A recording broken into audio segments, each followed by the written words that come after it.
Welcome to Dreamland, a program dedicated to an examination of areas in the human experience not easily nor neatly put in a box. Things seen at the edge of vision, awakening a part of the mind as yet not mapped, and yet things every bit as real as the air we breathe but don't see. This is Dreamland. This indeed is Sunday evening, and Dreamland underway once again. Hi, everybody. I'm Art Bell. Great to be here on a Sunday evening. As you know, one of my favorite areas of investigation, without question. A little bit of a difference this evening. Linda Bolton Howe is not with us. Actually, we have no idea where she is. Not in touch. So, in a moment, we'll be going to our main topic with John Ronner way back in Tennessee. And we're going to be talking about angels. Angels are absolutely all the rage, and a remarkable number of people, almost 70% of the American public, believe in angels. Isn't that a shocking stat? Actually, it's, I believe, 69% believe in angels. And in a moment, John Ronner, he knows, he's written about angels. All right. About John Ronner. John has been writing for a publication since age 15, when an article of his appeared in a National Astronomy magazine. After receiving his journalism degree in 1973, John worked as a reporter and an editor for newspapers in Florida, Georgia, and Alabama, covering primarily the police and court beats. He repeatedly won awards for his news writing from the Associated Press and other news organizations. John has written several books on the subject of angels. I believe his first was, Do You Have a Guardian Angel? His latest is The Angels of Cokeville. And there have been more and more and more reported encounters across our nation with angels. So let's go find out about it. Here from, I believe, Tennessee. No, wait a minute. Let me put him over here. Here from Tennessee is John Ronner. John, are you there? I sure am, Art. Wonderful. You are in Tennessee, aren't you? Oh, yes, very much so. Okay. Right in the middle of it, near Nashville. It's been, what, John, about a year since we've had you on the program? Oh, I think it was about a year ago in April, yes. It's almost hard to know where to start, but I guess we could start with the survey. When was that survey taken, John, the one that showed almost 70% of America believes in angels? That was taken in December of '93. Time magazine, as some of the listeners may remember, did a cover story back in December of '93 on the phenomenon of angels. The country was just beginning to wake up to the significance of the subject. We still had most of the major television network specials lying in the future at that point, but people were beginning to realize that this was a topic worth looking at. In that particular survey, the 69% raised a lot of eyebrows that that large a slice of the population believed in the existence of angels. But also in that survey, 46% of the respondents, and this was a scientific poll, of course, that could be extrapolated out to the whole population, 46%, almost half, felt that they had a personal spiritual guardian. So you're talking about, well, my goodness, I mean, 40% of the American population, we got 260 million people in this country, so that's over 100 million there. And just over 30% felt that they had interactions with this guardian spirit, whatever it was. Now, in other words, a close encounter with an angel of the third kind. Yeah, and of course, unfortunately, the poll didn't go into detail as to what kind of encounter that was, but other polls have, and they range from seeing a luminous being, you might think of that as the angel in its native glory appearing, hearing a voice coming out of thin air, warning you at an important moment to do something, or just comforting you, having an overpowering hunch to do something that seems against all logic at the moment, but later is the right thing to do, physical intervention, hearing celestial music, incredible coincidences that some people feel were made in heaven. There's an entire category of stories in which people feel that angels disguise themselves as mortals in order to intervene, and the list goes on and on. So we don't know exactly how that breaks down from that poll, but other polls give us a clue. There's a lot going on out there. Why don't we begin with what is going to be a very hard question, but very important. All right. What's an angel? Well, actually, there is a strict definition that comes down to us from the medieval philosophers, and of course, this was their opinion. The philosophers felt that an angel is a superior spiritual being, and I guess for best results, we probably should just break that down. Superior, we're talking about something above us on the evolutionary scale. Of course, in medieval philosophy, evolution was not a concept yet, so to them it would be something, they would probably have said higher in the cosmic order. Okay, so I want to be very clear. I want to be very clear. This is not a former human spirit. Exactly. I'm glad you brought that up because there's a lot of confusion about that. In the strict definition, you're talking about a non-human superior being, a higher order of being, and you're talking about something in spirit form, not flesh. So, as I said, there is a case in which people feel that angels sometimes temporarily take on human form, disguise themselves as mortals in order to intervene, but that's a special case category. Huh. So, according to the strict definition, an angel is a superior spiritual being. However, the term angel, when you get out there in the real world and start asking people about their guardian angel, quote unquote, they'll come back with a lot of different types of experiences, and experiences with dead loved ones often get lumped into this angel encounter subject matter, so that they may say, "Hey, John, let me tell you about my guardian angel," and I start listening to the story, and it turns out they're talking about a departed loved one that is looking after them, they feel. But although strictly speaking, that's not an angel, if you want to approach it loosely, you could say that might be a de facto guardian angel, if not a de jure guardian angel, not one according to the strict definition. Here's something that might interest you. I, of course, interview a number of people, experts in the field of UFOs and so forth and so on.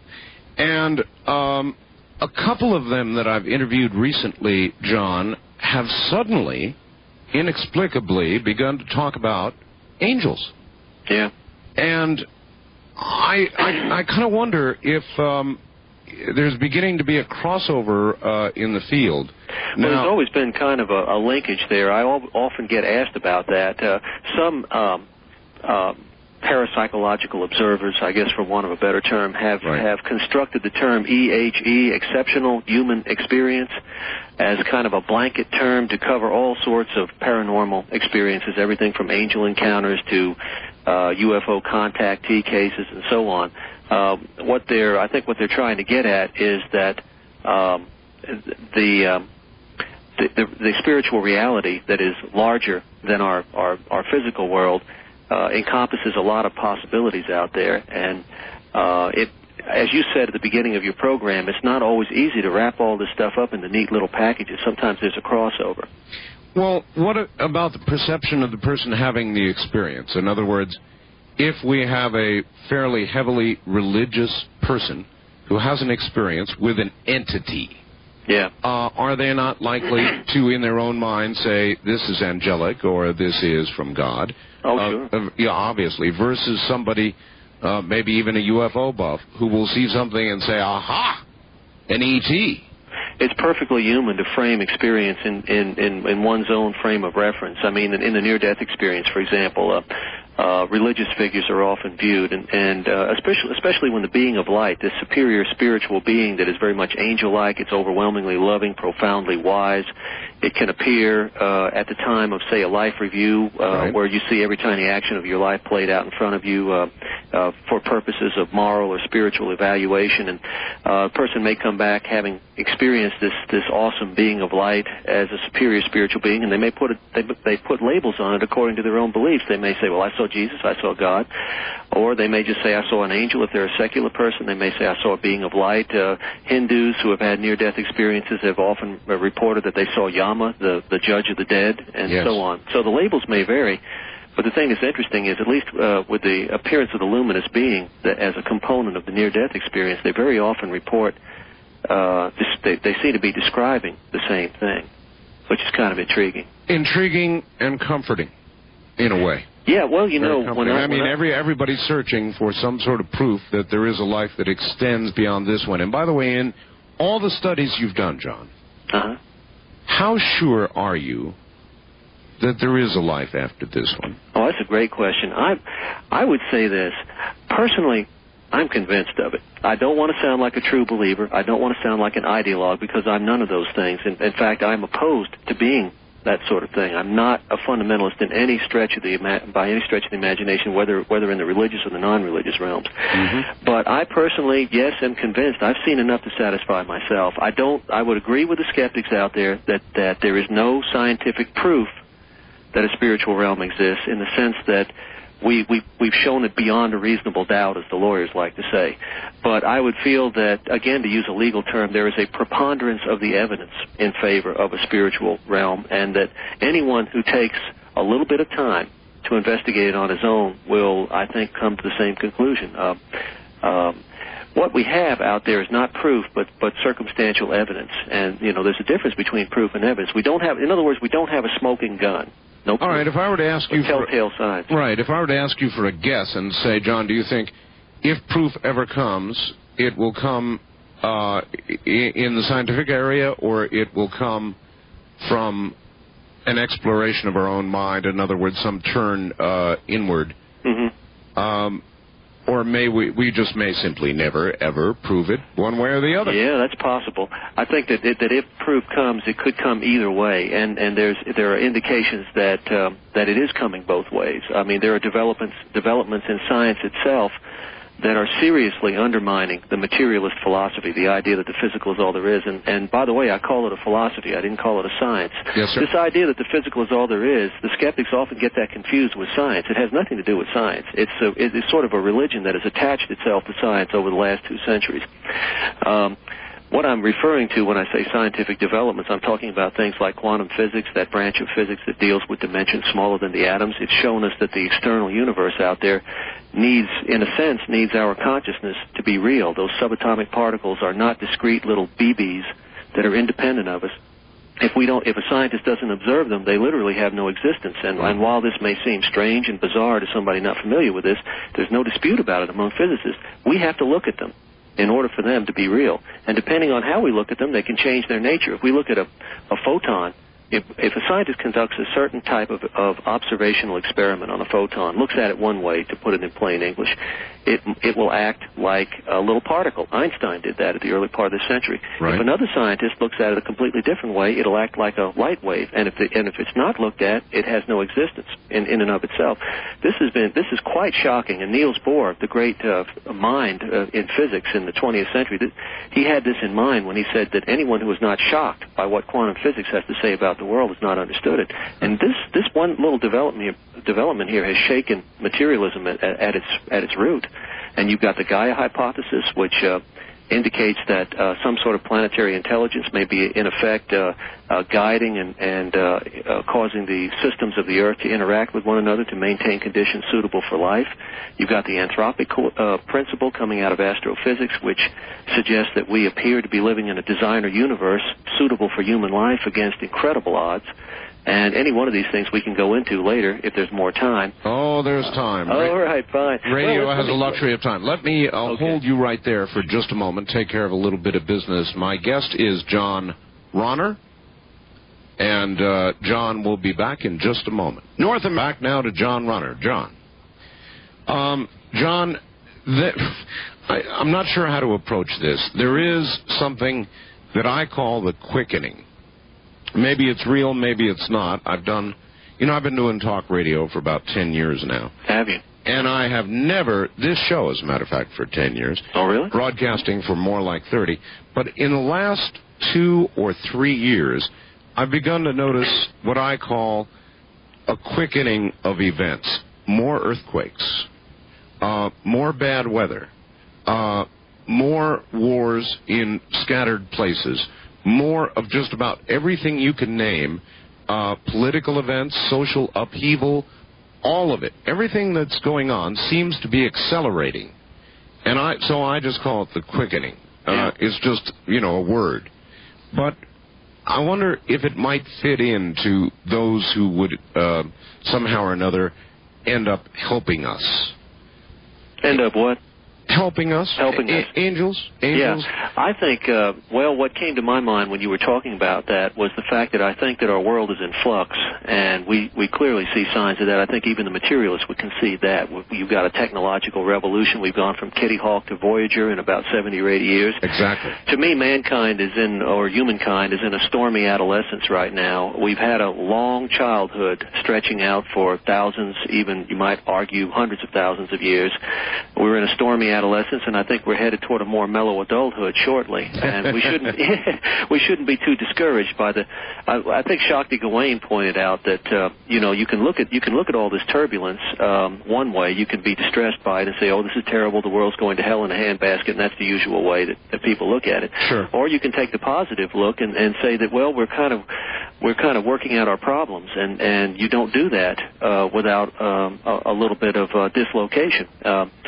As far as angels, the way to relate angels to this, I would say that one of the ways that our society is in tremendous flux is that materialism as a philosophy, this idea that physical is all there is rapidly fading as the major, the dominant belief of the intellectual elite of our culture. They're rapidly shedding this for reasons we just went into in the last segment. A lot of people are coming around to the idea that, well, just take a look at the climate today. Couldn't it also, John, have a lot to do with the graying of America now? As you get older, you tend to realize your own mortality more, and so you think about it more. And I think there's a tendency for most of us who develop normally to become more spiritual as we get older. The process is called maturing. I think this is happening in the culture at large. I think the intellectual elite is changing its mind about the basic nature of reality, and I think you see signs of this change of mind. You see it in the media, for example. Last year, we had a whole raft of specials on angel encounters in which the spiritual and the metaphysical is given the best. I would say that the spiritual and metaphysical subjects are getting the best press today than they ever have in my lifetime. And I have a clear memory going back to the early 60s. And I can remember in the 60s as a teenager sitting on the front porch of my duplex in Alabama, reading the newspapers or whatever. If anybody dared to express a metaphysical experience, heaven help them, because they were immediately surrounded by they were immediately followed in the print report or the broadcast by an expert saying they had seen the planet Venus or the. John, I could tell you so many stories. John, we're at the bottom of the hour. Hold on, we'll be right back to you. Believe me, doing a standard 5-hour per night talk show on regular subjects during the week and then doing this on the weekend gives everybody in the world an opportunity to take a cheap shot at me. I'm used to it. We'll be right back.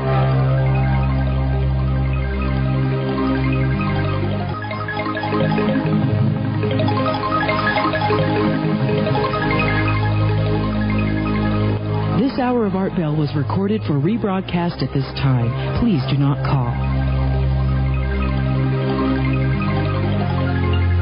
From the Kingdom of Nye, we continue with your calls on Dreamland with Art Bell. Call Art now toll-free at 1-800-618-8255. 1-800-618-TALK. First-time callers, area code 702-727-1222. 702-727-1222. Or the wildcard line at area code 702-727-1295. 727-1295 in the 702 area code. Now again, here's Art Bell. Now again, here I am. Hi, everybody. Back to John Runner in just one moment. 3. And, John, we're back on again. As I was saying, I've done this for 10 years, John, and I find that I'm going to continue to examine the kinds of areas that I have been for years now with shows like this one, because I think whether it's extraterrestrial visitors, and the question is whether there is life elsewhere, which to me has always seemed probable, or we're talking about life after death, these are probably two of the most important questions mankind strives for as long as he is alive to answer. I mean, they really are, and so I'll keep examining them, and I'm sure that you've had plenty of people come after you, too, in your time, kind of chuckling and laughing, and it's an easy, cheap shot. Well, the existential questions are always going to be with us, and we've really got a choice of universes here. If the materialists are right, then we live in a meaningless, accidental universe, and all of our spiritual lessons, which we have learned at great cost over our lifespans, are for naught. It makes no difference at all. That's right. If they're right, then the universe is essentially meaningless. Now, I know the existentialists, they argue that you can still put your own meaning into life, and that's true up to a point, but to me it's small potatoes, it's thin gruel to compensate me for the fact that my whole universe is meaningless.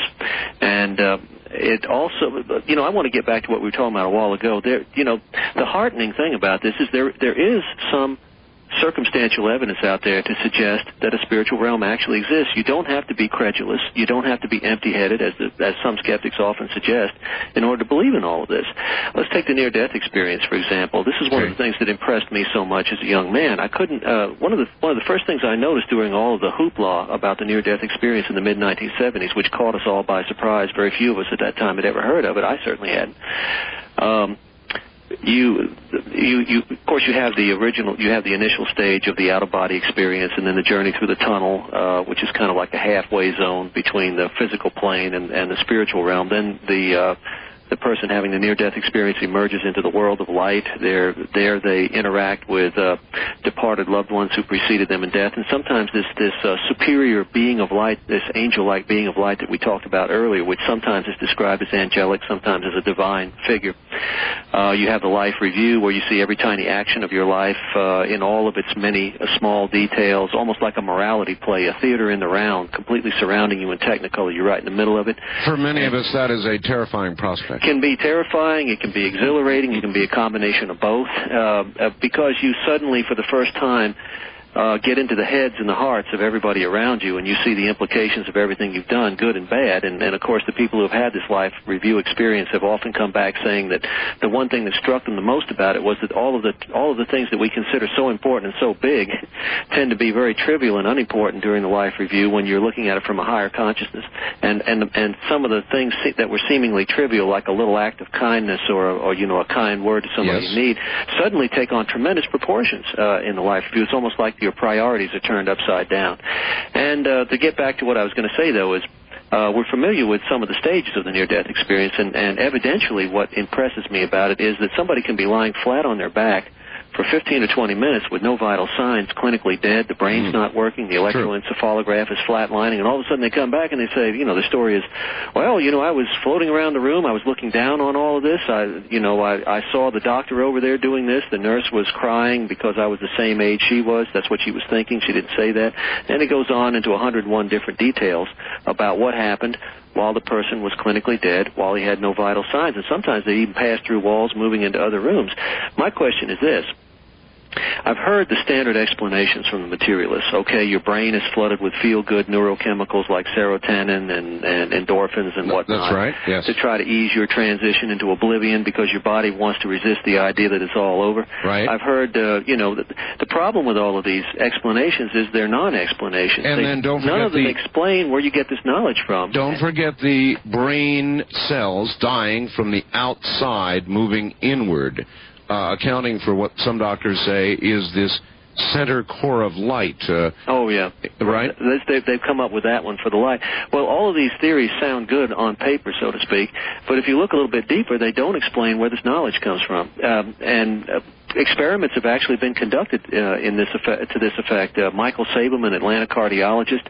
Well, let me back up just a couple of steps. The skeptics have been confronted with the fact that these people have all of this knowledge about what went on while they were clinically dead. And I want to emphasize this again, at the risk of beating a dead horse, that while the brain is not working according to the EEG, where do they get this knowledge from? And also, where do they get this perspective from? Because very often they describe looking down on it all from a corner, an upper corner of the room. And they could not have had that perspective if they were lying flat on their back on a hospital bed, hallucinating the whole thing. So the skeptics have come back and said, well, they're just good guessers. They're old hands in the hospital. They've been through the routine, and they kind of know what's going to happen anyway. Michael Sabum Atlanta cardiologist, was one of the researchers who followed Raymond Moody. You know, Raymond Moody came out with his book on the near-death experience in the mid-1970s and woke the whole country up to the near-death experience. But Moody was not actually doing scientific research. He was just collecting anecdotes, and he put it all together into the different stages of the near-death experience so that people would have a handle on what was going on. And he was followed by researchers like Sabum and Kenneth Ring, the Connecticut psychologist, and Bruce Grayson, and so on, who did scientific research. Now, Sabum addressed the good guesser theory, okay, the idea that they're just good guessers, they're old hands in the hospital. That's how come they know what's going on. He got himself two groups, a control group and experimental group. Control group had no recollection whatsoever while they were clinically dead of anything that went on, no recollection of an NDE. The experimental group claimed to have been out of body watching the whole thing. Both groups were given questionnaires to fill out before they had a chance to be briefed, right, you know, after they were resuscitated, to describe what had happened. And, of course, the experimental group that claimed to have witnessed all of this stuff out of body was largely successful in describing what had happened, and the control group that had no recollection, well, they fumbled miserably. They couldn't begin to describe what had happened. So we're back to what we said earlier. There's no scientific proof for any of this, but there's a lot of tantalizing telltale signs that something's really going on out there. All right, I've seen enough. Let me stop and ask you a question. I don't know whether you happen to catch the 60 Minutes episode or not.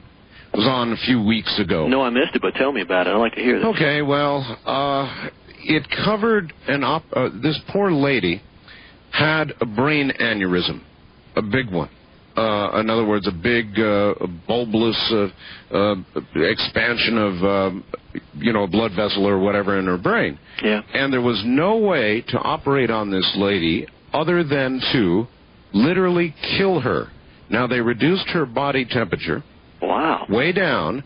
They drained all of the blood from her body, which, of course, allowed them, the aneurysm at that point, without blood pressure, shriveled, and they were able to operate on it, excise it, and everything. But in the process of doing this, it was the only way it could be done. Otherwise, they would have killed her. They lowered her body temperature. She went flat, all the way flat, no brain waves, nothing, for the better part of an hour, I say. They heated her blood, and as they put the blood back in her body, John, she revived. They didn't have to do anything, no electric shock, nothing. As they put the warmed blood back in, back comes the lady. Now, this is actually, though rare, a fairly common procedure. Where, John, did that lady go? Well, that's the question. That's the philosophical question. It sure is.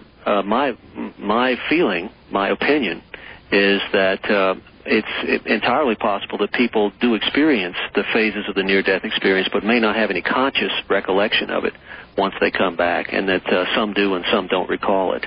I mean, I can't prove that, but it would seem more logical to me that everyone has a near-death experience when they're out. There was one other 60... I'll stay with this for a second. It covers what you just talked about. It was an operating room, and, frequently they would have these NDEs that would occur, and the doctors would be told about it. And so they took a neon sign and put it up on top of some equipment in the operating room where nobody would be able to see it except somebody who was out of body. Who was out of body on the ceiling. Yes. And nobody to date, John, has come back and revealed what that sign says. Yeah. On the other hand, if you were out of body and you were looking down, in all probability, the sign is the last thing you'd read.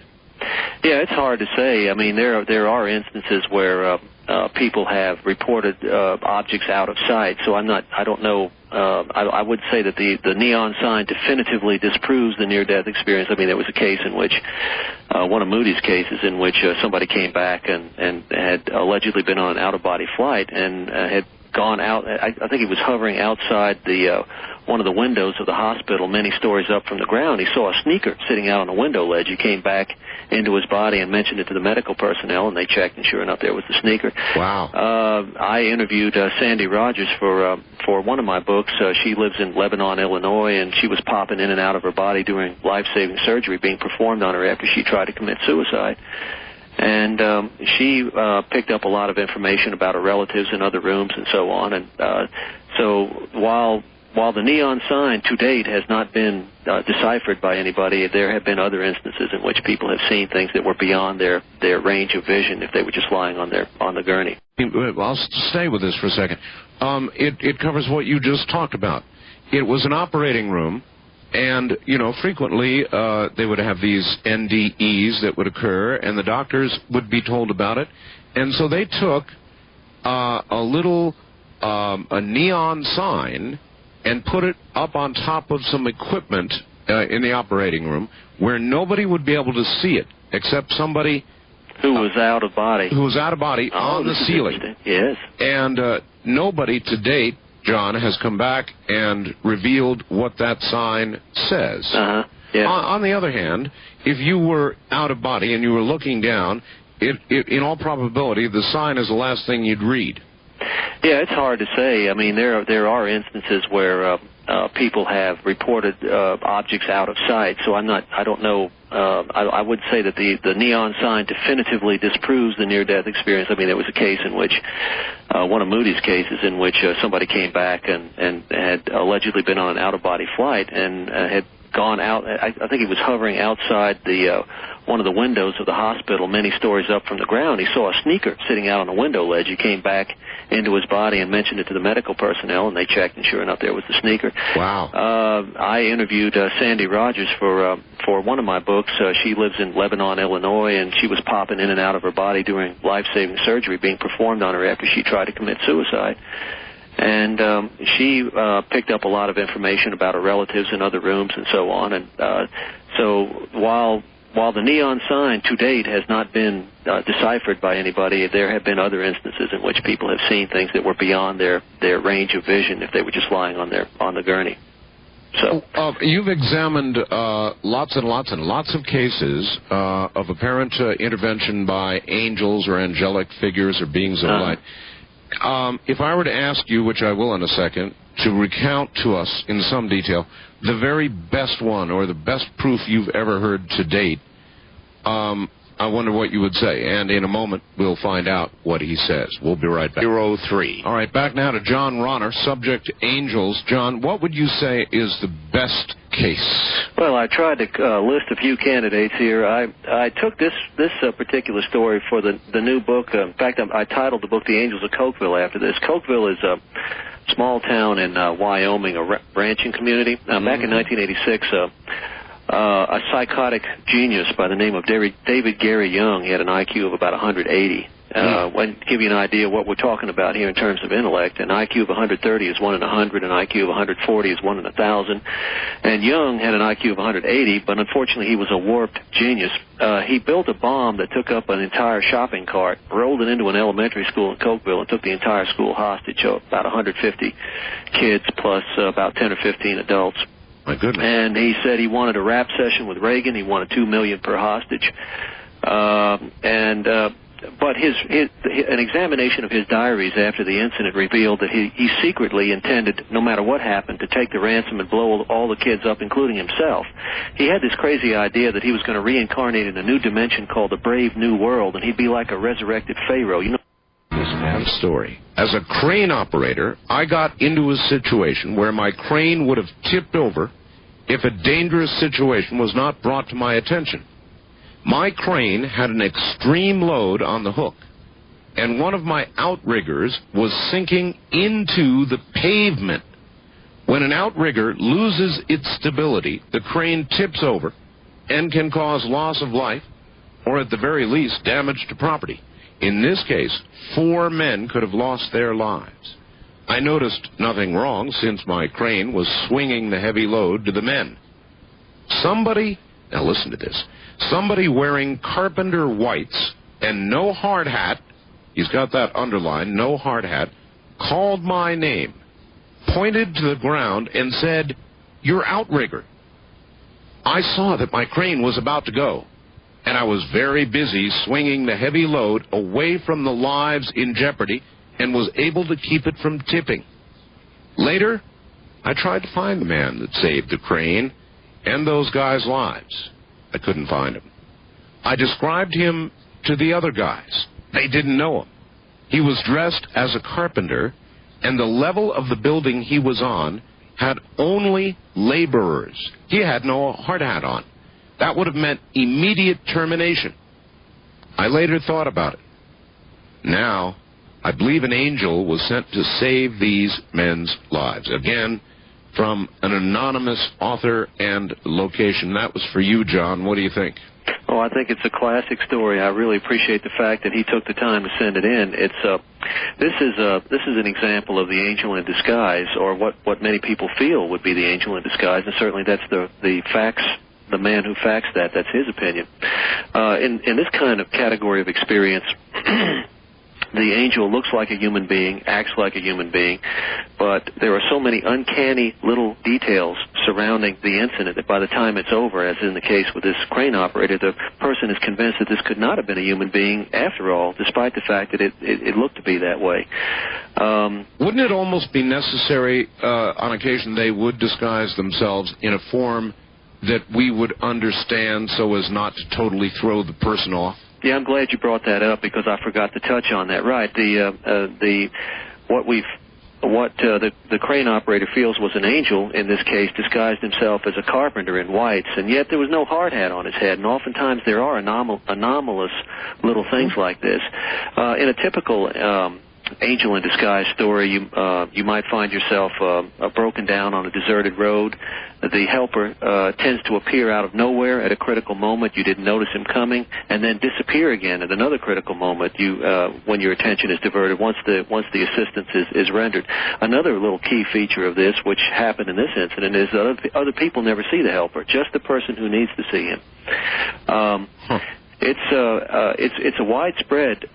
It's reported on a widespread level there, and the skeptics have a hard time with this one, but it's pretty common out there, and I guess to get a handle on this, it reminds me of the old TV series Highway to Heaven with the late actor Michael Landon playing the angel Jonathan Smith, who looked like a human being, but tended to hang back and let people solve their own problems. He would be the catalyst for change, but would not take drastic action himself. All right, here's another fact. This might be a skeptic from Honolulu. Okay. Jeffrey, he says, John said that we have to look at, quote, them, end quote, to be real. I don't see you on the radio, and yet I believe you are real. If angels are so real, why hide? I would like to get some help. I need help, and they hide from me. That's from Jeffrey. That's a good point. I want to point out, and I'm going to get into that. One of the things that we have a danger of losing sight of when we talk about these spectacular experiences is that there's some kind of spiritual elite out there having all the experiences, and the rest of us are just kind of sitting on our hands looking around waiting for something to happen.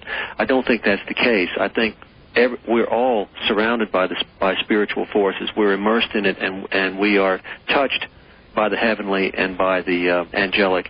The challenge for us is just to pay more attention to what's happening to all of us. I think we're all affected by it. I don't think Jeffrey's left out, or I am left out, or anybody else. My sister has had lots of dramatic experiences over the years, and I've had relatively few, and those that I've had have been subtle. But I consider myself a part of all this also. We're not sitting on the bleachers. We're all in the playing field.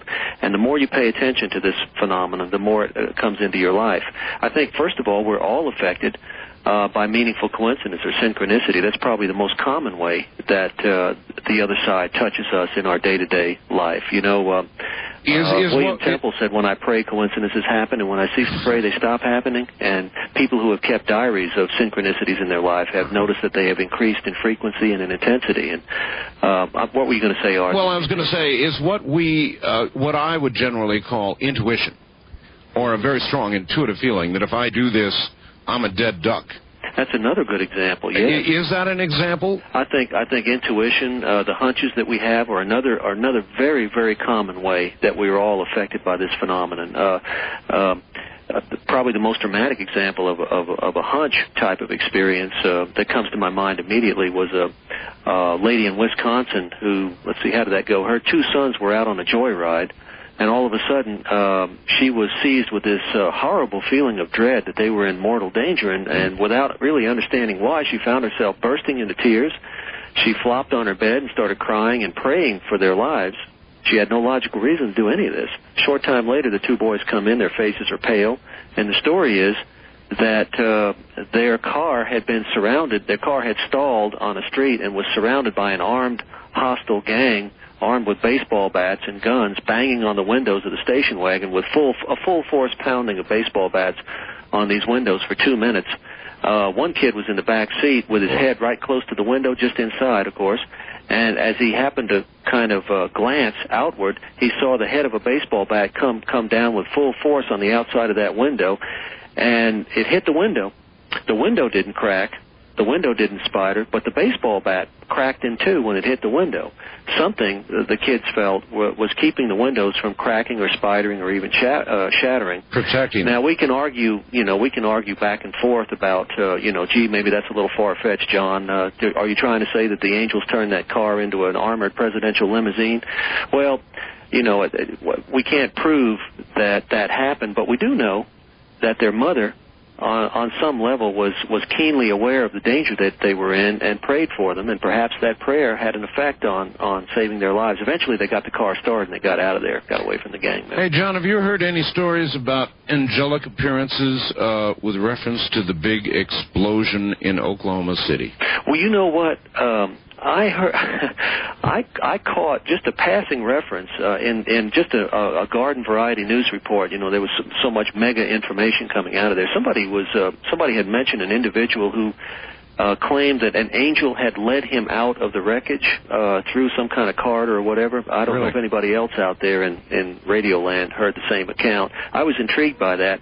I've had people ask me whether or not I thought that a lot of spiritual experiences occurred in that disaster, and all I can say is, well, I have no way of knowing, but usually in times of great disaster, all sorts of paranormal activity occur.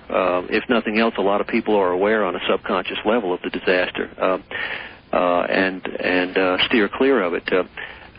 David Booth, Cincinnati office worker, had terrible nightmares 10 nights in a row. This is back in the mid-'80s, and let me see how that went. After 3 or 4 nights of this, well, what he would dream is he dreamed that he saw an American Airlines. It was a American Airlines DC-10. He saw that much in his dream, a jumbo jet, taking off in a slow ascent from an airport, and then he watched an engine break off from the wing. Then he saw the plane flip over and come upside down back to the ground. There was a huge orange fireball, and he'd wake up crying. If this happened 2 or 3 nights in a row, he couldn't stand it any longer. He got the FAA, Federal Aviation Administration, and they didn't treat him like a nut. They took him seriously, and they interviewed him, trying to figure out what in the world, where was this flight? When is it happening? Right, sure. And unfortunately, these visions are right brain phenomena. The intuition comes in through the right side of our brain and doesn't give us a lot of facts, figures, and details. He had a lot of visual detail, but not a lot of numbers and names to put on it. He didn't know it was American Airlines, and he didn't know it was a DC-10. Anyway, American Airlines had too many flights. It just couldn't pinpoint it. So the nightmares went on 10 nights in a row. On the 10th night, Booth had his last nightmare. The next day, Lindsay Wagner, the actress, and her mother were about to get on board American Airlines Flight 191, taking off from Chicago's O'Hare Airport. Right. And all of a sudden, Ms. Wagner, who was known for her intuition, was seized with this overpowering feeling that she should not get on this flight. And she, for reasons she couldn't explain, but she trusted her intuition, she just walked away from the plane with her mother. A few minutes later, this Flight 191 took off, and an engine broke off, the plane flipped over, came down inverted, orange fireball went up, just exactly as Booth had seen it in the dream, and unfortunately, all 273 passengers on board were killed. It was the worst aviation disaster in North America up to that point. That's incredible. And Lindsay Wagner walked away from that? She walked away from it. And to get back to what you were saying, though, originally, and what I was saying, I feel we're all affected by this phenomenon. With most of us, it's a subtle thing. Well, okay, let me stop you, John. That's the problem. I'm a kind of a halfway white-knuckle flyer, Oh, really? Yeah, in other words, when I get on a plane, and I think this is most people, it occurs to you, this thing could crash. Anytime you fly, what goes up could come down. And you could end up like Apollo 13 out there halfway to the moon and nowhere to go. Yeah, well, that's more or less right. And so I always worry about it, and I have a sort of thought, and I try to trust my intuition, and I always go those little flicks, and you're never really sure In other words, it should be, before you walk away from that flight, and I've thought about it a few times, it should be a true, overpowering feeling. Is that right? Not just sort of a gentle worry. Well, the people who have powerful intuitive experiences will usually report that that there's no doubt in their mind about it. I've had one. It's not a vacillating. No, that's right, John. I've had one. I've had one, and it came at me like ocean waves so strongly I could not ignore it. So it was the only one. And it was really strong. I've got another fax for you in just a moment. John Ronner is my guest. He'll be right back. 0. All right, we're going to get to calls shortly, but this is from Diane in Southern California. Dear Art and John, in the fall of 1983, after my father and brother died, I had my first experience with a guardian angel, Flora. So this one has a name. During the hour and a half she spent with me, I got a lot of questions answered. I no longer need scientific proof of angels, as the many things Flora told me proved out true over the next few months. The one question, though, I did not ask her is the one I would like to ask John tonight. Here it is. Are those little flashes of astral-like blue-white light that one sees sometimes an indication that an angel is near? John? I think I know what Diane's talking about. If I understand that correctly, it can either, I've seen instances where those were taken to be an indication of the presence of a departed loved one or a superior spiritual being, and possibly something else, but usually one or the other. Huh. I've heard people talk of them, blue-white flashes. Mm-hmm. Or speckled light, or sometimes balls of light, and so on that will appear. Exactly. It's one way the other side can make its presence known. Usually, when somebody encounters an angel as a superior being, they'll see kind of they may see a shimmering column of rainbow light. They may see balls of light. They may see a human form against a kind of a very bright halo. It can take a lot of different forms. Do you believe in ghosts, John? Oh, yeah. Yeah, as a matter of fact, I thought I was beginning to think that was what Diane was leading up to when you first started. And it's an important topic to be discussed within the larger context of angels, because a lot of people out there feel that departed loved ones look after them, as I said earlier in the program, like de facto angels. The term guardian angel gets used, even though technically speaking we're talking about a guardian spirit, because, a ghost would not be a higher order of being. It would simply be a human being who had died, and, continues to be essentially human, just in another dimension. Usually, the contact between the living and the dead is very fleeting. It's momentary. It occurs around the moment of death. It's usually a chance for people who have been suddenly separated to take care of unresolved affairs. Maybe the husband tell the wife, "Gee, I'm sorry, I never told you I loved you. It's just the way I was raised. I couldn't do any better. I'm sorry. I want you to know now that I love you, and I'll see you again sometime. Goodbye." It's also a chance, these moment of death contacts are also a chance for us to answer for our loved ones the two great questions. Does life go on after death, which addresses the fear of oblivion. That's one of the two great fears in our culture. And the other fear, of course, is the fear of hellfire. So we get the fear of oblivion from one end of the spectrum, and we get the fear of hellfire from the other end of the spectrum. Hellfire. So in other words, the person, the dead appear, and they say, "Look, I'm alive. Look at me. Life goes on. There's no oblivion, and also I'm not in pain. Everything's fine. You don't have to worry about me, and I love you. I'll see you again sometime." And that's the end of it. However, in a minority of cases, people feel that a relationship forms and continues, sometimes indefinitely, and sometimes for a few years, sometimes just for a few months after death, in which there's repeated contact and sometimes a sort of guardianship that begins. I spoke with a widow in Florida who felt that her late husband continued to make repairs around the house in the same way he had made them when she was alive. I talked to another lady who felt that her husband rescued her in the middle of traffic one day when a car pulled in front of her, and she froze up and was unable to take any evasive action, and her late husband materialized in the car and jerked the wheel so that it went into a ditch and so on. But whatever kind of form it takes, Art, this thing is very common. I mean, Andrew Greeley, the famous Roman Catholic priest and sociologist, most of us know him through his novels. he asked 1,467 Americans in 73 if they had ever felt that they were in touch with someone who died. And 27% said, well, yeah. So that was 1 in 4 saying yes, they felt they had been in contact with the dead. And among widows and widowers, it was even more startling. 51% said yes, a majority. That's 1 in 2.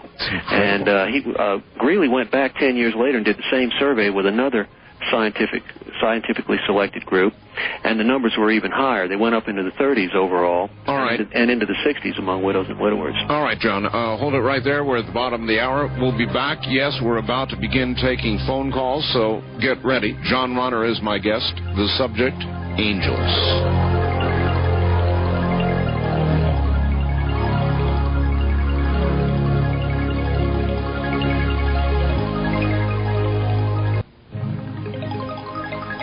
Don't go changing. You're right where you should be. Talk 102.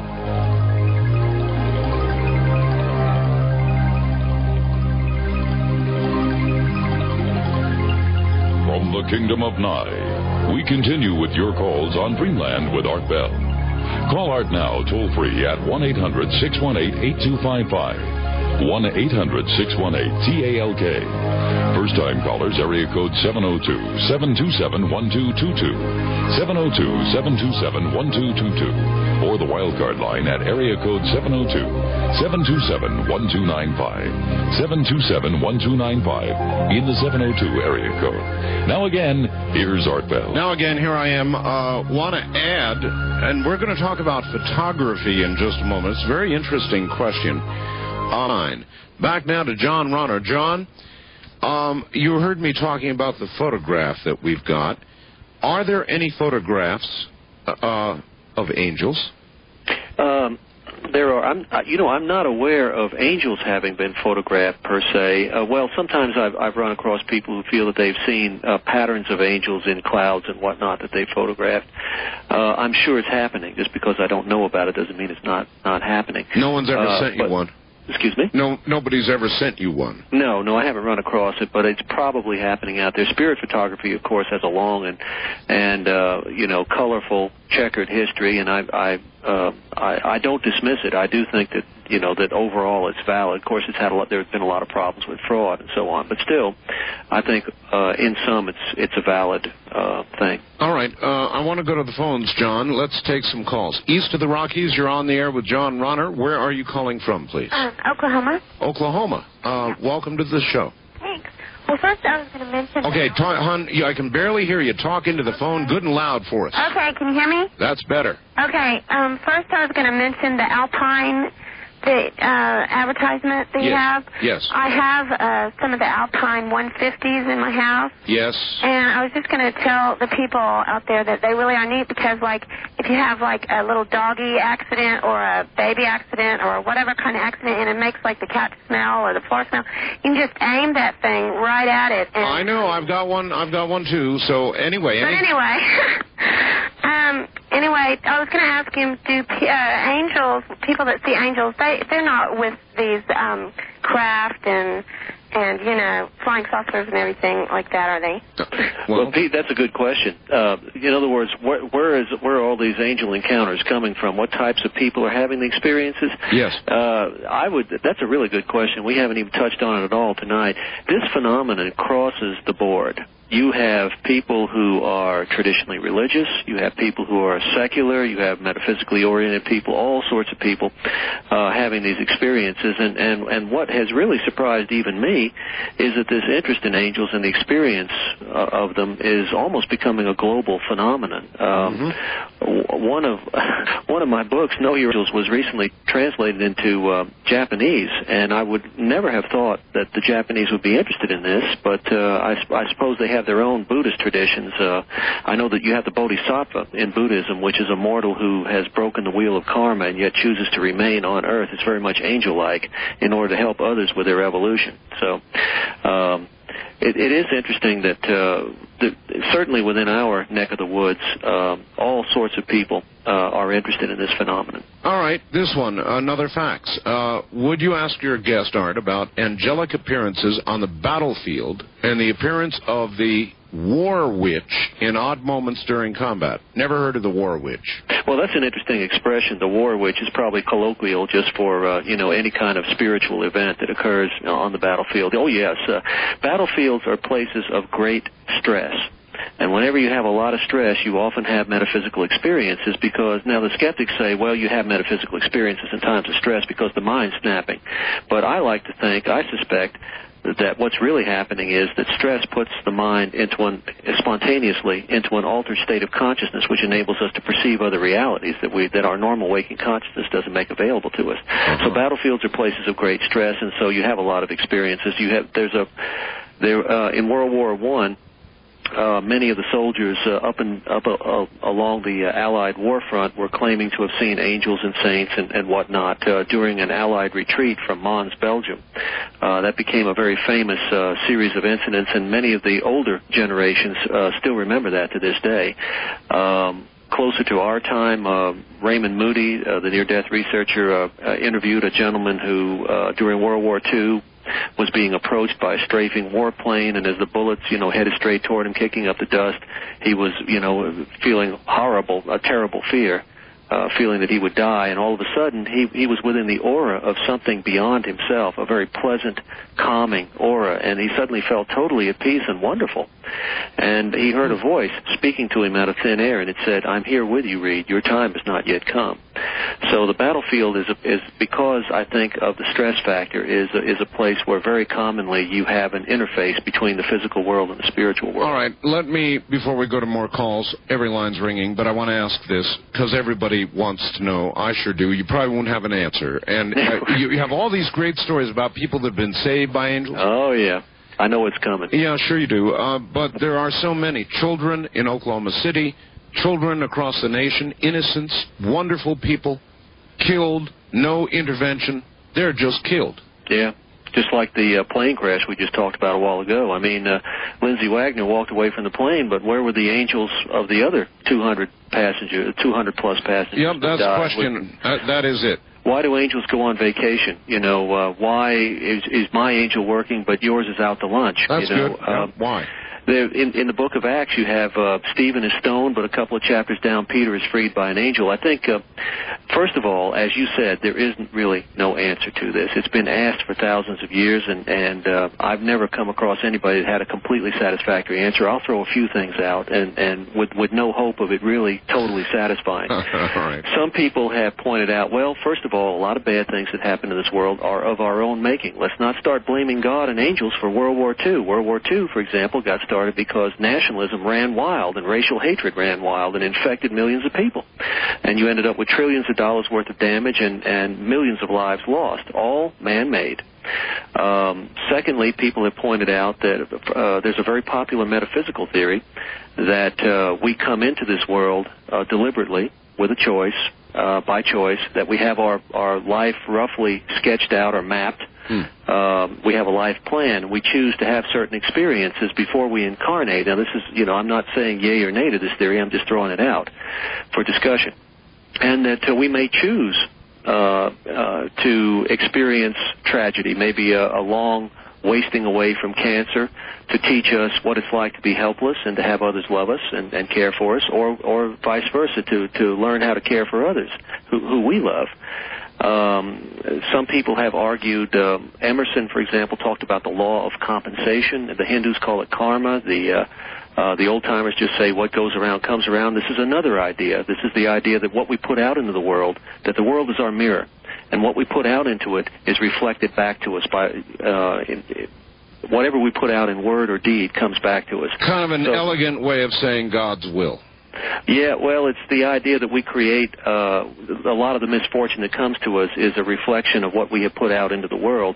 Unfortunately, this sometimes degenerates into blaming the victim. So without further ado, let me just wrap it up by saying that there are a lot of theories out there. I don't find any one of them totally satisfactory. I wouldn't trot them out in front of somebody who had just lost a child or just had some kind of terrible tragedy occur to them. I would say this one final thing. A lot of people, when they ask this question, are really asking, why did it happen to me? It's not a broad philosophical question for them. It's just a personal thing. Is God mad at me? Do the angels hate me or whatever? And I just have to say, I can't, from the bottom of my heart, I cannot believe that we live in the kind of universe that would deliberately visit negative things on people. All right. West of the Rockies, you're on the air with John Ronner. Hi. Hi. Where are you calling from? San Diego. San Diego. Yes. What brought you to studying angels, and what is your belief in a supreme being? All right. That's a great question. I started out as an agnostic. I thought the physical was all there was, that the universe was an accidental machine. I guess I was kind of a child of that materialist thinking of the 50s and the 60s, which was so rampant, so strong, the idea that there's a logical, mechanical explanation for everything if you just look slightly beneath the surface. Mm-hmm. But as a young man, I began to come to the conclusion that that's true if you look superficially at things. There do seem to be mechanical explanations for many things. But if you look deeper, some of those mechanical explanations start falling apart. And we touched on a few things earlier in the program where I think materialism is running into trouble. The near-death experience flies in the face of the materialist mindset. Developments in science fly in the face of it. I guess the near-death experience probably had the greatest effect on me in changing my own mind. I couldn't understand. I remember as a young man, I couldn't understand how people with wildly differing ideas about what the afterlife was supposed to be like could be having essentially the same experiences. And this was all in the 1970s, long before there was massive publicity about the near-death experience. Most people were like me. They didn't have a clue about that in the 70s. So there was not any chance of contamination of people, saying, well, I've heard so much about the tunnel, I'm going to talk about the tunnel, or I've heard so much about the figure of light, I'll say I experienced that. Sure. So I was very impressed by that. Okay, back to the phones. East of the Rockies, you're on the air with John Ronner. Hi. Yeah, John. Hey. I have a little experience I'd like to relate to you. Okay. This happened when I was around 16 years old. Uh-huh. I dropped out of high school, and I was kind of at my wit's end, and this was back quite some time, and this was on the East Coast, and I was going to this store every night that had bay windows and had a big turntable in one of the windows, and had a bunch of guns on there. And I kept eyeing them, and I came to the conclusion that I was going to break the window and steal a gun, and I was going to do some robberies. Yeah. And I came up that night, and I had a brick in my hand, and I raised it up, and I was ready to throw it through the bay window. And those little doors that they have for loading up the showcase, there was a policeman there in full regalia with his hat and his badge on his hat, on his chest, his badge, and he was just looking at me. He didn't say anything, he just looked at me. And I dropped the brick and I left. A year later, I went in the military, and I got out of the military. I went back and got my high school. I went and got a degree in engineering. I work in high tech today. Yeah. I've done an awful lot of things that contributed to the science of the world. You've come a long way. And a very cutting edge of technology. And I believe, I didn't realize it at that time, that about a decade later, I realized that that was indeed a possible guardian angel. Oh, that's an incredible story. Where are you calling from, please? Albuquerque. Thank you. That's an incredible story. And it was a pivotal time in his life, and just turned him around completely. If you want to talk about being at a crossroads, where the road forks, and you can go one way or the other. That story certainly exemplifies that, doesn't it? Exactly. Was that policeman an angel? It's entirely possible. Well, it certainly had about the same effect. And it could either be the mysterious stranger type incident, it could be a meaningful coincidence, it could have been an actual policeman there. Who knows? But certainly his life was changed. All right, John, hold on. We'll be right back to John Ronner. He's our guest. You know the numbers. Get on the phone. You may think you're home 033. John, are you ready? I'm ready. Here comes somebody else. Okay. West of the Rockies, you're on the air. Yes, my friend, fellow Gemini. Yes, sir. Yes, sir. I have a question, a statement, and a quickie little story. Question is, the Bible, for those that read, clearly states that God says not to get involved, do not seek, look for, or try to contact spirits or the dead. All right. It is. How do you respond to that, John? Basically, he's saying the Bible says don't do what you're doing. Well, I think some of the biblical writers were of that opinion, but the ancients had different opinions about that both ways. Contact. First of all, there are some people who are troubled by the idea that you might want to try to summon the dead. I think Saul got into trouble in the Old Testament for, what was it, going to the witch of Endor to conjure the judge Samuel, and then he was rebuked by Samuel as a result. That may be as much because Saul defied the will. I'll give a quick statement because I know you're limited on time. You're talking about intuitive.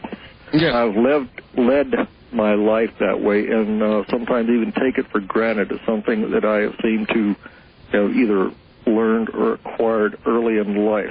I ride motorcycle, so you got to be very conscious, but I take it in every form of life activity. I would be on the road and I think, no, I'm not going to pass this vehicle. No, I'm not going to change lanes. It was just like a mental game or a gut feeling, I guess, for lack of better words.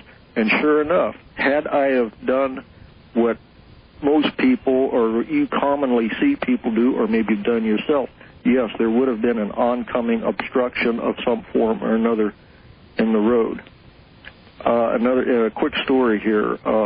I probably shouldn't mention the person's name because they're no longer living to defend what I'm saying, so you just have to take it at face value. This happened many years ago with a famous short man, black entertainer. Got to be quick, sir. We were at a dinner club. A blonde gentleman come up to the table and said, "Sir, God loves you." And this person was so moved by it, he did his best to get a hold of the head waiter and the people of the club and said, "I want to thank that blonde man for saying that." Yes, sir, we have no blonde waiters. All right, well, we'll hold it there, and I'll extend that. There are all these stories going around, John, about the hitchhiker. Mm-hmm. Gabriel's horn. The millennialist hitchhiker. Yeah, that's right. That's right. Mm-hmm. Some of these things are categorized as urban legends in that I personally have never personally interviewed somebody who has experienced that. I'm not saying it hasn't happened, but the buzz that I get is that people are having trouble actually pinning down these stories to find out, to actually get a name of somebody that you can speak with who says they had that type of experience. But I'm not necessarily throwing cold water on it. I just have not personally interviewed anybody myself, nor do I know of anyone who has interviewed somebody personally who has had that story. I have. Have you? I've had I've had calls, John. That's okay. why I asked. All right, east of the you would have been. West of the Rockies, you're on the air with John Ronner. Hi. Hello. Hey. This is Nancy in Seattle. Hi. I had a couple of questions, one of which was, I hear a lot about angels, and I've never been particularly religious or not religious. I guess agnostic is where I'd fall. But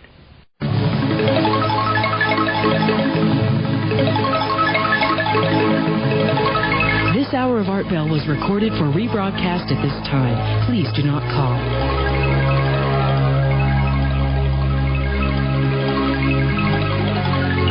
From the Kingdom of Nine, you're hearing Dreamland with Art Bell. To participate in the program, call toll-free 1-800-618-8255. 1-800-618-8255. First-time callers, area code 702-727-1222. Or the wildcard line at 702-727-1295. This is the CBC Radio Network. Yes, it is. And I want to remind people I'm getting faxes asking me the Richard Hoagland program that was on the regular syndicated weeknight show this last Friday night, Saturday morning, may be ordered. You may get a copy of the latest Richard Hoagland show. A lot of just packed full of new information.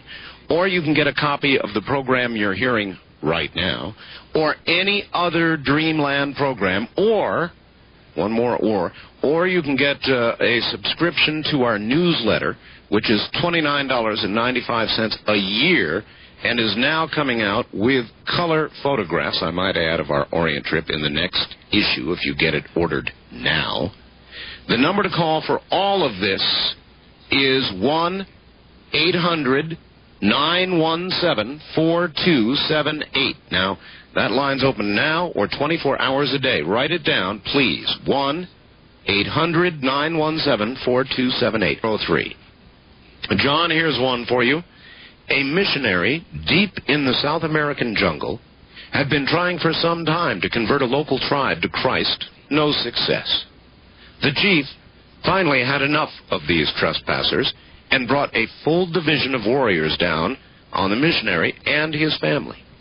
They spent the night in prayer, ready for deliverance or death. Unexpectedly, the warriors just left without harming them in any way. Later, when on more friendly terms, the missionary asked why he didn't attack. Well, the chief said that he was outnumbered by his army. The missionary was puzzled, but the chief assured him the hut was surrounded by an army in bright white robes holding flaming swords. Have you heard that one? Yeah, there's a whole class of stories, Art, just like that. I think Billy Graham, in his particular book, was talking about John G. Peyton in the Pacific Ocean's New Hebrides island chain. Yes. Had a similar experience like that. Very often, missionaries have reported that they were under duress or whatever, and that when attacked by hostile forces in their area, they received angelic help that was not visible to them, but what they found out later was visible to the attackers. There's a whole class of stories just like that. East of the Rockies, you're on the air with John Ronner. Where are you calling from, please? I'm calling from Oklahoma, and I'm listening to KFH in Wichita, Kansas. Wichita, Kansas, all right. I wanted to tell a story about my mother. She had a premonition or a dream the night before my grandfather was in a mining accident. His men had gone down and set a charge the day before, and the charge didn't go off, so he went down to check it himself. Well, anyway, in her dream, she dreamed that he was in an explosion and that he was hurt badly. Well, she went to take his lunch to him and begged him to come home, and he wouldn't come home. She told him what, she had dreamed, and he didn't come home. And they went on, she and my grandmother went to Pittsburgh, Kansas, and they had to come find them because he had been blown up in an explosion in the mine. He lost his eyesight, and his body was all blue where the shot went into his body. And he almost died. A little Catholic nun took care of him and kept him alive for 6 months. But then, when he was 81 years old, she told me I was pregnant with my son and had to go back to Wichita and couldn't stay with her while she was taking care of him at home. And she said, I had a dream that Grandpa was going to die on my birthday, and he died on her birthday. It was really a strange experience. I think we're all there's evidence that when tragedy is about to strike, that we may be aware on a subconscious level, or there may be a spiritual prompting from the other side about this, however you want to interpret it. The parapsychologist at the University of Virginia, Ian Stevenson, did a famous study on coincidences and premonitions surrounding the sinking of the Titanic that became a classic. Very often people seem to be aware through dreams or through hunches that something is about to happen. W.E. Cox, a researcher in the 1950s, conducted a study of railroad accidents, and he discovered that there was a statistically significant drop-off in ridership on trains that were doomed to crash on the days that they actually did crash. And there was a further drop-off in ridership in the cars that suffered the worst damage. He called this phenomenon accident avoidance, and his theory was that people were aware subconsciously that the accident was about to occur, and probably in most cases without any conscious knowledge, they simply stayed away. Maybe they lingered over breakfast a little bit longer and were late, like the members of the Westside Baptist Church that we talked about earlier. I think in most cases, when we experience something like this, it often does occur subconsciously. Let me ask you for a second about the dark side. We talk about near death. We talk about angelic appearances. Yeah. But there is a dark side, John. There are people publishing books relating stories told with much more hesitantly about going to hell. Yeah. There was a lot of criticism, Art, of the near-death experience some years back. It became kind of all the rage. You might have even treated the subject on your own program. The criticism was, well, the near-death experience is just too warm and fuzzy. Everybody's having a wonderful time. Isn't anybody having a bad time in the afterlife? And there was a lot of examination about that issue in different programs. I think what has happened. Well, first of all, let me say this: what's so bad about the overwhelming or the great majority of average people who are neither Al Capone or Mother Teresa having a rather pleasant time of it in the afterlife? If we live in a sane universe, wouldn't you expect that? Nothing's wrong with that, John. No, of course not. I'm very encouraged by it. But the other may be there. Sure, yeah, and I was coming to that. Nevertheless, there is some justification in raising the point. Doesn't anybody have a negative experience? And the answer is yes. I think what's been happening is that in the early stages of near-death investigation, most of the people who were being interviewed were rather typical average people, as I said, neither saints nor horrible sinners. Now, upon closer examination, we find that people who are above average wrongdoers very often do report rather negative experiences. Jack London told the story of a gentleman who was in solitary confinement in San Quentin and had a metaphysical out-of-body experience and near-death experience during that time, and in which he experienced a life review that we talked about early in the program, so all the tiny actions of his life. And as you alluded to earlier in the program, he was aware of all the negative consequences, and it was a painful experience for him. I can just imagine what it would be like if you were, say, Saddam Hussein, who had started the Gulf War and cost 100,000 Iraqis their lives. We're not talking about the injured now. We're just talking about all killed. People who were buried alive in those berms when Schwarzkopf's tanks went over there, and remember that we read in the paper about how they roll over these barricades and just bury these guys alive. They did, yes. And to be Saddam Hussein, this is just speculation, and you're having a life review, and suddenly you are aware on an intimate, empathetic level of every tiny bit of suffering that you have caused to everybody, and you're feeling it from their heart. That would be quite a hellish experience. As a matter of fact, near-death experiencers going through the tunnel phase, first you have the out-of-body phase, then they tunnel through this dark passageway on their way to the world of light. Right. Sometimes they have reported kind of looking to the side of the tunnel, so to speak, and seeing a drab, gray zone around the earth, peopled with numberless spirits kind of shuffling around, looking sad, weighted down, burdened, almost as if each person has his own problem. Some people shell-shocked by a violent death and not realizing they're dead. Others running addictions that they ran in physical life and never dealt with, and maybe alcoholics hanging around a bar trying to vicariously get the pleasure of the alcohol and so on. I remember in particular one instance where a lady who had a near-death experience noticed in this gray zone on her way to the light, she noticed a young businessman kind of walking down the street, and he was in the flesh, alive. Right. And hovering over him was the specter of a gray-haired woman who was waving her finger in his face as if trying to lecture him or tell him what to do. And the near-death experiencer said that she got the impression that lady, that spirit, was his mother, still trying to boss him around in death as she had in life, and was unable to let go of that. Of course, in spiritualism, there's a long tradition of belief in the idea that 1 minute after death, we're very much the same as we are 1 minute before death, and that is to say we take all of our virtues with us and also all of our baggage, and if we have enough baggage, too much baggage, we according to this theory, and that's all it is a theory, we remain earthbound, unable to ascend, unable to get to the light. So if you look a little bit deeper, not all the near-death experiences are warm and fuzzy. All right, John, good. Hold it right there. We'll be right back to John Ronner. I always imagined that. If you can imagine the good, you've got to imagine the other.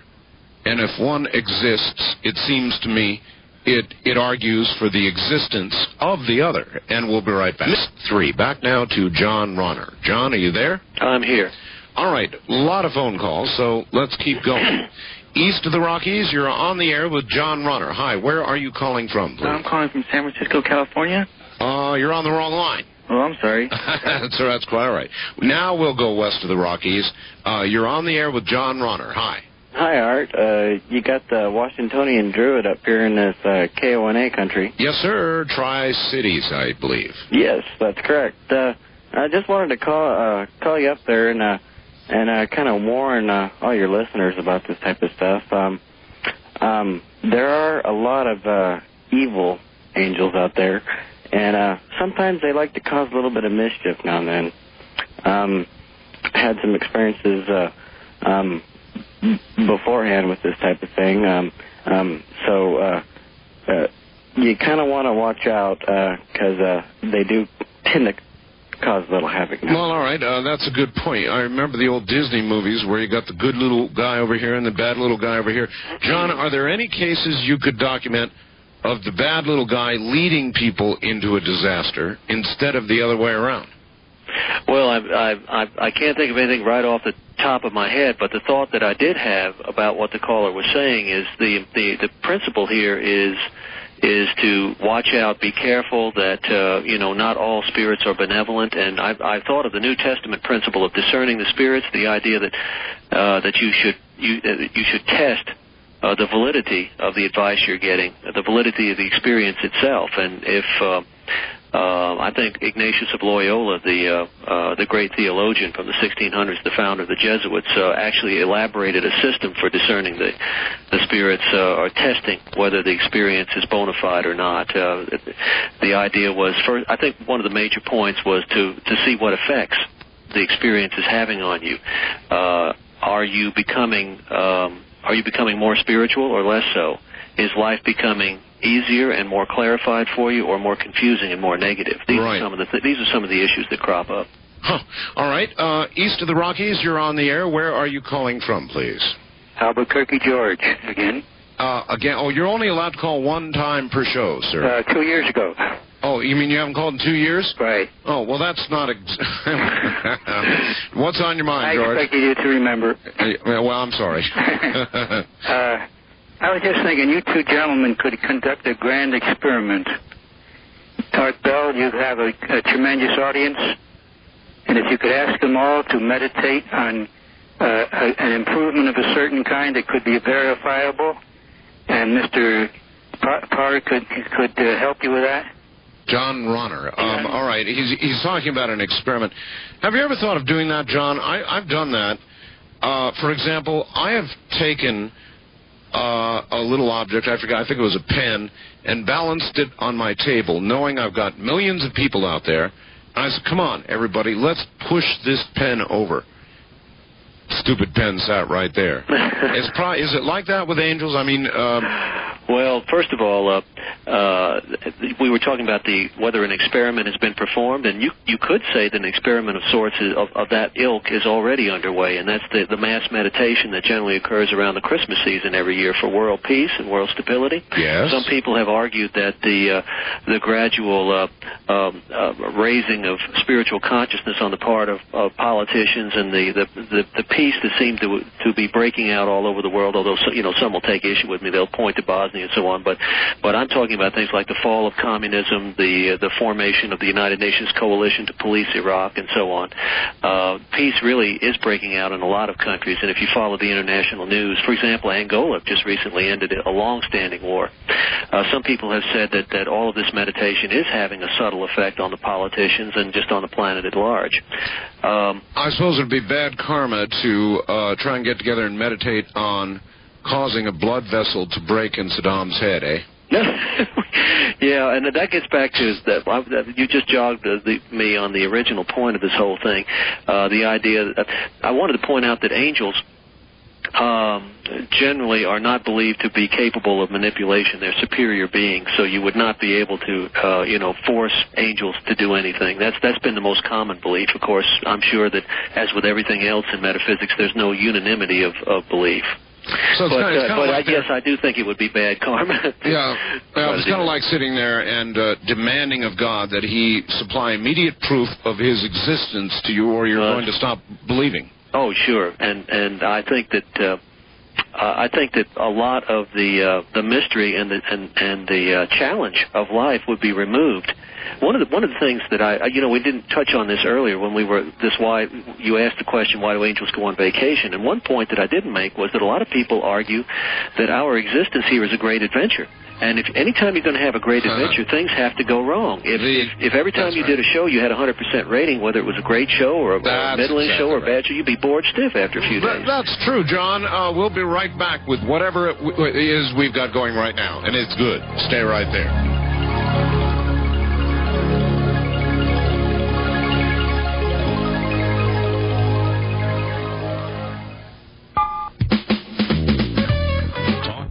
Very angry with a particular angel for taking her brother away from her. I looked the angel's name up in the dictionary, and it was the angel of death. I can't remember the name now. Prior to the accident, my husband was blinded by a ball of bright light. Our explanation is the sun, because he cannot justify anything else. I know better. My son's greatest gift to me, the many people he knew and the family, is the absolute knowledge that death here is not the end, but just the beginning of something else. I hope it helps other parents whose children have left at a young age. Look for the meaning and purpose for that child's life, and look at all the people affected by their short existence. It does help, but the pain never goes away. That's Deborah in Seattle. John, you're back on. Yes, that was quite a story. In the accident, I was unclear about whether anybody else was hurt when the son was killed. Well, they don't say the extent of the injuries of the sister. She apparently was okay, I guess, because she was by the bedside of the brother for several days. Yeah, Listen, John, before you get started, sure. You haven't done it, so I'm going to make you do it. Look, I've got a fistful of faxes here of stories like these. I've got enough stories just from the show we've done tonight. You could write another book. Now, if people want to contact you and give you stories, or people want to contact you and get your books, I mean, this is the time when you can give out your info, so give it out. Well, what I'd like to do is, first of all, give an address where they can write me if they would like to. They can write me care of Mamre Press, MAMRE PRESS. That's at Post Office Box 3137, and that's in Murfreesboro, Tennessee, and that's MURFREESBORO, and the zip is 37130. So that's 3137-37130. As far as one other thing I'd like to do is just point out that I'll be speaking at a couple of places. On August 6th, I'll be speaking at the Unity Church in Franklin, North Carolina. On October 28th, I'll be speaking at an angel conference in Maryland. And for information about that, they can call Greenlee Associates at 301-270-2185. On November 30th, I'll be speaking at the Unity Church on Hillcroft in Houston. On April 22nd next year, I'll be speaking at a meeting of the Canton Metaphysical Society. And on July 23rd of 96, I'll be at a conference at Lilydale, New York. All right, you don't have a fax number you'd like to give out, do you? No, I don't. If they're interested in writing care of the publisher, that's probably the best approach. All right. The books themselves are probably pretty widely available. They've been in the chains for years. Do You Have a Guardian Angel is the original book. That's the old favorite. It talks about many of the things we've covered in this program. I wrote that way back in. You can get that in most major bookstores, and many of the minor ones. It's been a bestseller for some years, and it's got pretty widespread distribution. And I wrote that one first back in '85 when I was a young reporter, and I wanted to do a journalistic treatment of the subject of angels because many of the books were kind of strident religious tracts, so forcefully putting forth this author's viewpoint of that. And I thought, gee, it would be nice to rise above the fray and just provide journalistic, objective information to the extent I could. I'm sure many criticize you for that, don't they? Well, I think I'm sort of immune to all of that. I've talked to all kinds of groups, everybody under the sun, all the way from the mainline denominations. and to spiritualists and so on. And I think the one thing that immunizes me from criticism is that I don't try to tell people what to think. I want the people to do their own thinking. It's the one thing I wanted to get away from when I wrote Do You Have a Guardian Angel in the first place. If this was going to be a book that didn't tell people what they had to believe. And in fact, the title itself, Do You Have a Guardian Angel, is a question. It's not a flat statement ordering you to believe in angels. And then the next book, Know Your Angels, the Angel Almanac, came out in 93, and that's like a mini encyclopedia of the subject. And the newest one, The Angels of Cokeville, I've encapsulated a few of those stories tonight.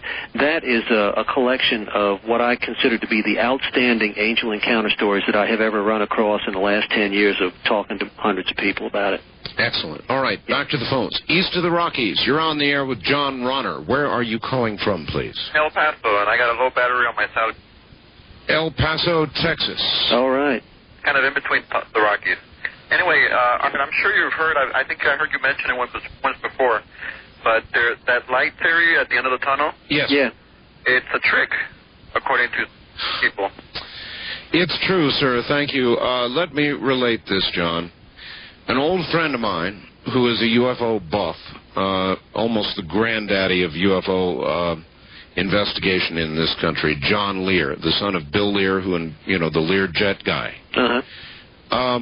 Once said that it had been said to him, and he passed on to me, and it has driven me crazy ever since. He said, don't go to the light. It's a trick. Go to the darkness. I have never been bothered so much by a statement in all my life. And it seems so easy. Light is good. Darkness is bad. Yeah. It's a trick. Go to the darkness. Any comments? Well, some people out there have misgivings about the being of light. They feel like it's the devil in disguise tricking them. And there's some mentionings. I think a lot of this comes from some of the New Testament writers mentioned that I think perhaps it was Paul, certainly one of the New Testament writers mentioned that the devil can disguise himself as an angel of light, and I think that's caused a lot of fear and trepidation out there. But I also like to point out that one of the most famous appearances of a being of light in the history of our Christian culture was the appearance of a being of light to Paul of Tarsus, the number 2 man in Christianity, when he was on the road to Damascus to persecute the Christian community there. He was, knocked off his mule, blinded for 3 days, according to the book of Acts, and later interpreted the experience as being Jesus after his death, appearing to him and asking him why he was persecuting him. So I think we come back to what we were saying earlier, and that is it's just a matter of using spiritual discernment, not accepting every metaphysical experience that comes down the pike, but being selective and gauging it by the effect that it has on you. What kind of direction does it put you in? First-time caller line. You're on the air with John Ronner. Hi. Hello. Hello. Let me turn my radio off. Turn it off. That's good. Do that right away. Where are you calling from? Just a second. I got to reach around the corner and get the radio. All right. There, it's off. All right. Where are you, sir? I'm in Florence, Oregon. All right. I hear you out of Portland. Okay. I don't know where to start. I believe in guardian angels because I've had one. My family's had one for years. Whether I have it now or not, I don't know. My wife died in October, and it may have been her guardian angel. Anyway, I got my job through the guardian angel. The guardian angel told my wife where to look for the job, and I got my job. When I retired out of the service, I got my house through a guardian angel. My son passed away with muscular dystrophy in '89, and the day he died, he told my wife that he had somebody holding his left hand. And my wife said, there's nobody there.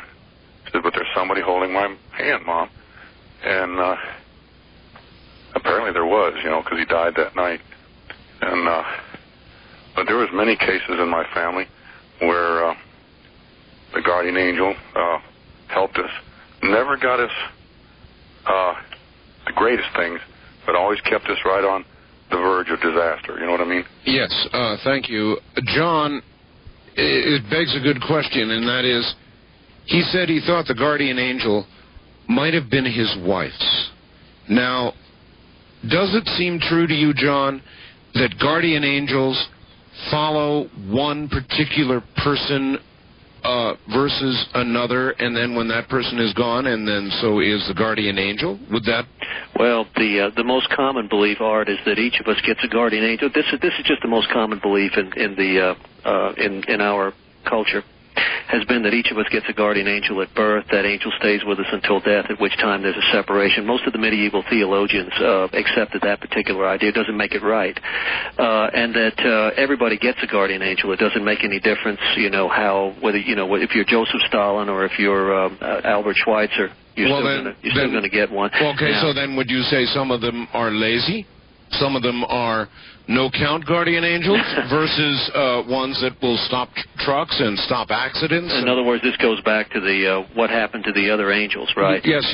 Yeah, I would say that most of the things that we talked about would apply here. And here again, I keep coming up with other little ideas, one of which that we didn't mention earlier is that some people come into this world more just better wired to interface with other realities than the rest of us, and they may be picking up signals that some of the rest of us can't pick up. It may be that the other side is trying to get through, but just can't with some of us and can with others. One thing that the gentleman from Florence brought up that I'd like to address real quick. I know time's running short. He talked about how his son had died in '89 with MS. Yes. And the day he died, he was talking about how he felt someone was there with him holding his hand. Right. One thing that we haven't touched on in this discussion is the deathbed vision. The idea that there's a genuine medical phenomenon that in their dying moments, dying patients will suddenly perk up and begin oftentimes speaking in an animated way with somebody in the room with them that nobody else can see. That's right. And by listening, it's an incredibly startling experience for the onlookers.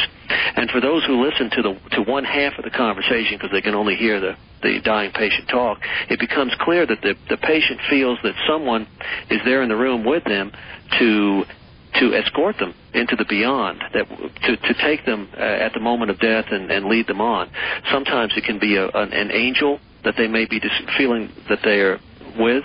It may be a departed loved one who is there. To give you an example of that, James Moore, the famous tenor, was on his deathbed dying, and all of a sudden he perked up, and he said very excitedly, "Mother, what are you doing here?" His mother had been dead for decades. And then he went on to say, "Oh, wait a minute. You're not coming to me. I'm coming to you." "Well, wait, Mother. Hold on. I'm almost over. I can jump it. Wait." And then a few moments later, he slumped and he died. John, I'll hold that thought. Everybody, when you listen to this, and I hope that you do listen to it, and this is why we do these kinds of programs. You need not automatically believe, but one would hope that you would be open-minded enough to listen and to allow it to enter your brain and rattle around with everything else you've heard. Angels? Huh. Silly? I don't think so. I hope you're listening carefully. We'll be right back.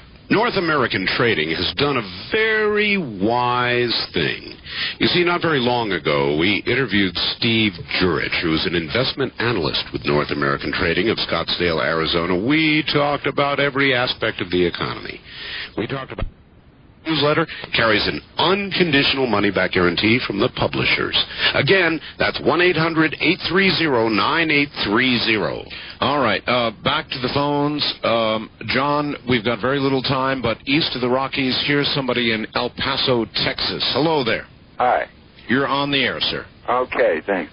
John. Yes. Yes, I was listening to your theories about disembodied spirits, and I had a friend of mine in California tell me that he's into radionics. I don't know if you know what that is. Well, I've heard of it, but you'll have to explain it because I can't pull it off the top of my head. Radionics is where disembodied spirits will come back into your aura, your magnetic field. Mm-hmm. I think we just lost the caller. We lost him, yeah. All right, well, let's try and take one more. West of the Rockies, you're on the air with John Ronner. Hello. Oh, I am, yes. Here in San Francisco, there's a church. All right, turn your radio off, sir. I got it off. I just turned it off. Okay. Okay. Angelic things happen there. Free Evangelical Church near 14th and Valencia. Have you heard of it? You're saying angelic things are happening at an evangelical church in San Francisco, right? Yes, there's been healings. Actually, yes, I've heard of that. I really have heard the rumors. How long has it been going on? Oh, it's been going on at least 10 or 12 years. All right. Well, that begs a question. John, do angelic things tend to happen around churches, or is the incidence of angelic assistance simply widespread? I would say this, Art. I'd say angelic things tend to happen where the belief in them is strongest, and that the belief is an energy that facilitates these things. Lack of belief is denying it energy, and whatever we put our belief and our attention into tends to expand in our lives, and whatever we withdraw our attention or our belief from tends to contract from our lives. And this is one reason why I think we have such adamant skeptics out there in their universe, in the universe that they have created for themselves with their skeptical consciousness. There are no healings. There are no miracles. So in other words, there are no visitations. Those who say it's a bunch of baloney are liable to experience that reality for them. If they begin to open their minds, I think it will start coming into their lives. But as long as their minds are closed, I think it will stay away from them, yeah. All right, maybe one more. First-time caller line. You're on the air with John Ronner. Art, hi. This is Sanaka in Norman, Oklahoma. I'm really glad to get through to you. I know you've been running short on time, and I'll try and be as quick as I can. I'd like to, if I can hang on, I'd like to give you my phone number, because I've been monitoring your show for about a year here. I'm a college student. I'm 22, and having a really good time living life, enjoying the quickening. I very much agree with your description of it in that term. Recently, I underwent a most profound spiritual awakening within my own self after much dedication and hard work and much pain and much suffering. Mind you, as a child I experienced much conflict over the apparent contradiction in good angels and bad angels and heaven and hell and eternity and what it all meant. All right, well, we're way short on time. Do you have a question? I wanted to ask you what you or your guest knew about the new star. John? New star? I'll have to ask you about that, Sanaka. Could you inform me? There is one new star. The only mention I've heard of it so far has been on the G. Liddy program, and all he did was read the 25-word or less AP wire, which said, basically there was a new star. It took 18.5 million years or something like that for us to see it. All right. You're talking about you're not talking about a nova. You're not talking about a nova where a sun goes over. John, we're out of time. Okay. We're out of time. I mean, that really is it. We've got to go. John, all right. It has been an absolute pleasure having you here. John, we will have you back again. Thank you very much. Thank you, John. John Ronner on Angels. Good night. And thank you all very much. I'm sorry, there is never enough time.